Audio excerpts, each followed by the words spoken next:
خواتین و حضرات، السلام علیکم ورحمۃ اللہ وبرکاتہ۔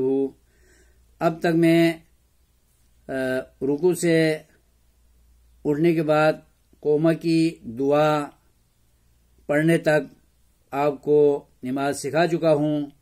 رکوع سے اٹھتے ہوئے کانوں کی لو تک یا کندھے تک ہاتھوں کو اٹھا کر رفع الیدین کرتے ہوئے انفرادی پڑھ رہا ہو تو سمیع اللہ لمن حمیدہ ربنا ولک الحمد حمدا کثیرا طیبا مبارکا فی پڑھنا ہے، اور اگر جماعت میں امام کے پیچھے ہیں تو پھر سمیع اللہ نہ پڑھے، ربنا ولک الحمد حمدا کثیرا طیبا مبارکا فی پڑھے گا۔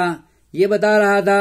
اس کے بعد بغیر رفع الیدین کے سجدے میں امام کے ساتھ یا علیحدہ پڑھ رہا ہو تو سجدے میں جائے گا، اور اللہ اکبر کہتے ہوئے اور سجدے میں آرام کے ساتھ 3 دفعہ سبحان ربی الاعلی یہ 3 دفعہ پڑھے گا۔